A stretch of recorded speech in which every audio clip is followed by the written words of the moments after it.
오늘 말씀은 데살로니가 전서 2장 말씀을 봅니다. 오늘 말씀에서 1절부터 6절까지 사도 바울은 데살로니가 교회에 복음을 전하는 것이 온전히 하나님의 선하신 뜻에 따라 정직하고 진실된 마음으로 복음을 전하는 것이라고 말하고 있습니다. 하나님을 기쁘시게 하는 목적을 위해서 사명을 감당했다는 겁니다. 다른 의도나 다른 목적이 없었다는 겁니다. 그래서 목적이 개인의 어떤 이익이나 부정을 위한 것이 아니고, 그래서 복음을 전하는 방법도 어떤 아첨이나 탐심의 그런 방법으로 나타나지 않았다고 이야기를 하고 있습니다. 그렇습니다. 주님의 몸된 교회에서 직분을 감당하는 것은 그 목적이 오직 하나님을 기쁘시게 하는 것, 하나님께 영광 돌리는 것, 그것이어야 하고, 그래서 방법도 하나님 말씀에 따라서 진실되고 성실하게 사명을 감당하는 것이어야 합니다. 예나 지금이나 하나님께 받은 직분과 사명을 감당하는 일에 있어서 하나님께 그 중심을 두어야 하고 하나님을 위한 목적이어야 한다는 겁니다. 그렇게 복음을 전하다 보니까 7절 말씀에 유모가 자녀를 사랑하는 것처럼, 그렇게 8절 말씀에 보면은 목숨까지도 내어줄 만큼 데살로니가 교회의 성도들을 사랑하게 되었다라고 사도 바울이 사랑 고백을 하고 있습니다. 오직 진실된 마음으로 사랑하다 보니까, 복음을 전하다 보니까, 사명을 감당하다 보니까 부모가 자녀를 사랑하는 것처럼 목숨까지 내어줄 만큼 그렇게 사랑하게 되었다는 겁니다.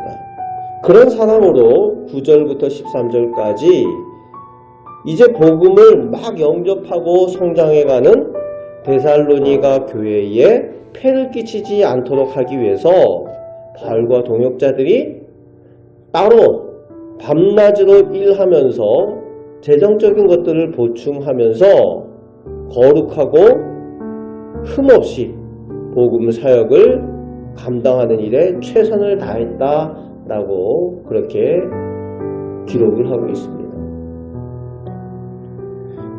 그에 대해서 데살로니가 교인들이 이미 다 알고 있는 거죠. 11절 말씀에 부모가 자녀에게 하듯 그런 마음으로 권면하고 위로하고 경계하여서 신앙의 삶을 데살로니가 성도들이 살아갈 수 있도록 가르쳤다는 겁니다. 특히 13절 말씀에 사도 바울이 데살로니가 교인들을 생각할 때마다 하나님께 감사했던 감사의 제목이 있습니다.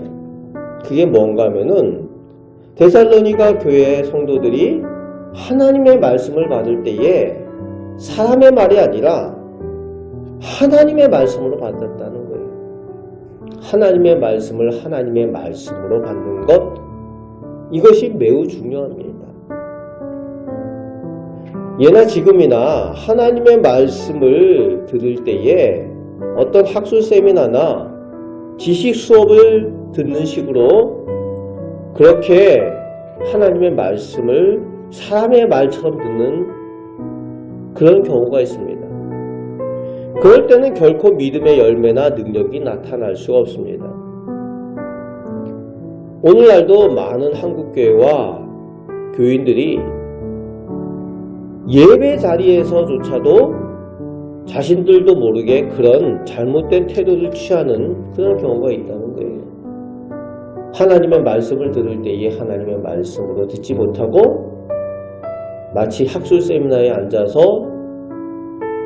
이야기를 듣는 것처럼 하나님의 말씀을 개인의 가치와 생각으로 평가하는 그런 잘못된 모습 가운데 있으면서도 그것이 잘못인지조차도 모르는 사람들이 오늘도 많은 사람들 가운데 있다는 겁니다.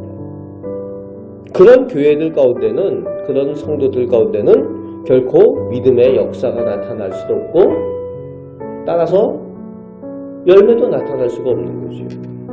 하지만 데살로니가 교인들은 하나님의 말씀으로 듣고 받았다는 겁니다.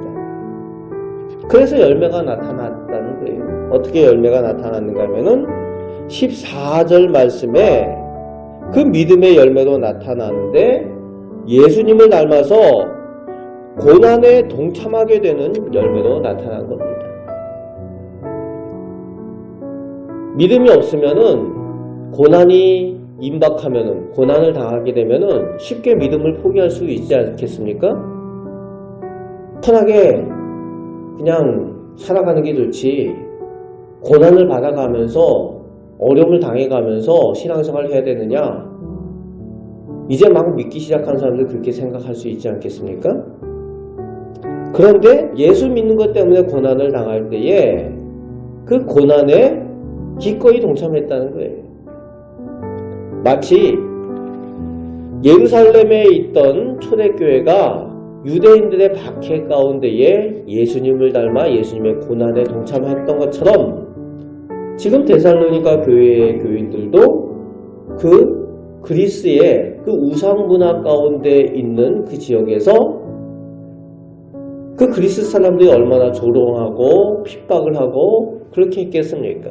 다들 그리스 신을 섬기고 우상을 섬기는데, 이 데살로니가 교회 사람들은 그들과 다른 예수님을 섬기고 하나님을 믿고 그리고 거룩하고 정결한 그런 모습으로 살아가려고 하니까 당연히 핍박이 있을 수밖에 없고 고난을 당할 수밖에 없었다는 겁니다. 그런데 그 고난을 기꺼이 감당했다는 거예요. 하나님의 말씀을 하나님의 말씀으로 받아 순종하니까 그 믿음의 열매가 데살로니가 교인들 가운데 나타났다는 겁니다. 그래서 그것에 대해서 사도 바울이 하나님 앞에 늘 감사한다는 거지. 그래서 늘 데살로니가 교인들이 기억난다는 겁니다. 그렇게 사도 바울에게 있어서 데살로니가 교회 교인들은 하나님 앞에 자랑할 만한, 하나님 앞에 영광 돌릴 만한 그런 성도들이 되었다는 거예요. 늘 하나님 앞에 내어놓을 수 있을 만한, 하나님 보세요, 제가 복음을 전해서 이들이 믿게 되었는데 이렇게 하나님 귀한 믿음의 열매들을 이 데살로니가 교인들이 나타내고 있습니다. 이들이 이렇게 하나님께 영광을 돌리고 있습니다. 하나님 앞에서 사도 바울과 동역자들의 영광이 되어지는 그런 사람들이 데살로니가 교인들이었다라고 오늘 말씀에 고백하고 있습니다. 오늘 주님의 제자된 우리도 늘 하나님 앞에 온전하여서 무엇보다도 하나님의 말씀을 하나님의 말씀으로 잘 듣고 하나님의 말씀을 따라 순종하시기 바랍니다. 그래서 하나님 말씀에 따라 믿음의 열매와 믿음의 능력을 체험하며 살아가시는 우리 복된 성도들 다 되시기를 주님의 말씀으로 축복합니다. 아멘. 기도하겠습니다. 아버지 하나님, 저희가 하나님 앞에 온전한 믿음으로 저희를 사랑하여서 허락하여 주신 직분과 사명을 감당케 하여 주옵소서. 아버지 하나님, 오직 하나님을 바라보고 저희가 진실되게 또 성실하게 사명과 직분을 감당할 때에 하나님께서 이전보다도 더한 하나님의 복을 허락하여 주시는 줄 믿습니다. 더욱 하나님의 말씀을 하나님의 말씀으로 순종할 수 있는 그 믿음의 복을 허락하여 주옵소서.